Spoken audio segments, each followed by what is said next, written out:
the empathizer is inescapably in a position of power and superiority to the empathizee.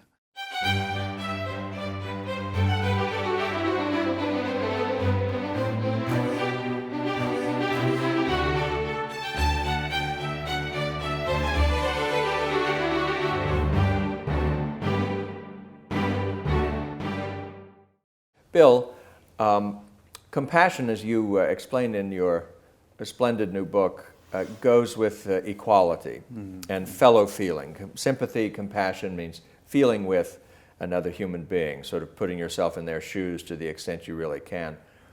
But at the same time, as you astutely point out, compassion and especially pity means or implies a certain kind of superiority, because you don't actually feel the pain that someone else is feeling. You sympathize with that pain. You imagine what it would be like to feel that pain. You're in a sense pain-free. You're in a position, at least let's say, to do something about the person who is suffering. You're in a position, you imagine at least, or you hope, to end that suffering. And that's a position of superiority, not equality, and not exactly, fellow feeling. Is liberal compassion more about superiority than it is about fellow feeling?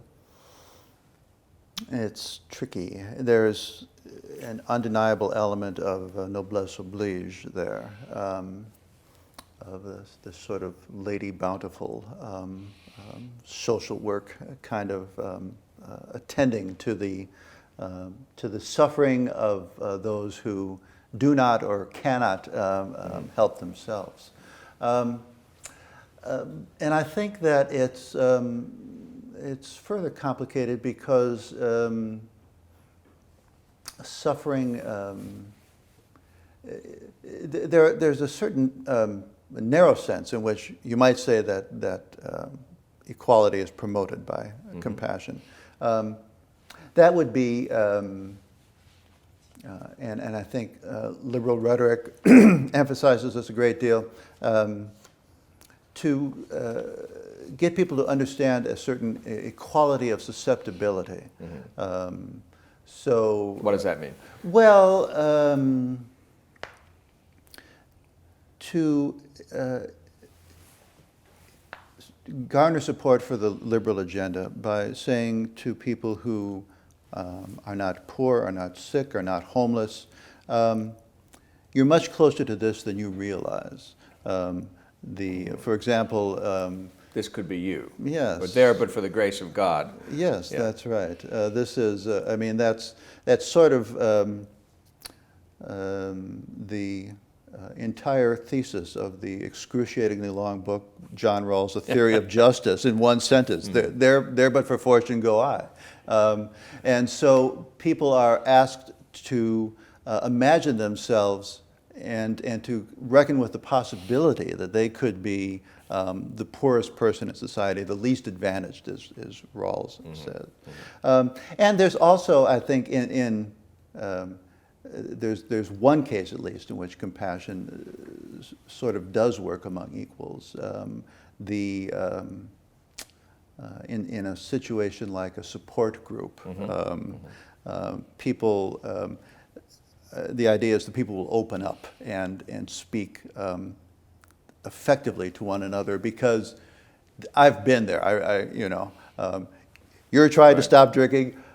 I was a drug too, and so I understand what you're going through. And this is supposed to be effective in a way that having somebody who's never had a drinking problem lecturing about these things is not, And I think this gets back to the notion of I feel your pain.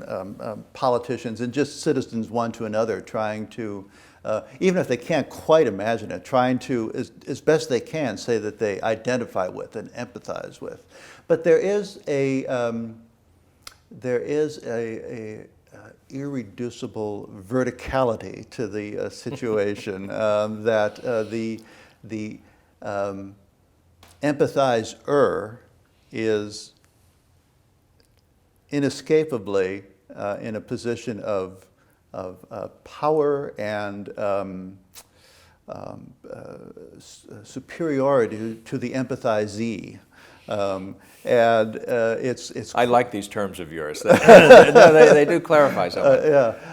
And so you have sort of empathizer bunnies who are just tireless in their empathizing. Yes, until... And indiscriminate to some extent too, I guess. Yes, but even the empathizer bunny's battery eventually runs down and they submit to compassion fatigue, another term that has entered into the language and describes what is a problem inherent in the enterprise. Asking people to be better than they are, better than they can be, better than they should be for their own health of the nations is not a wise course.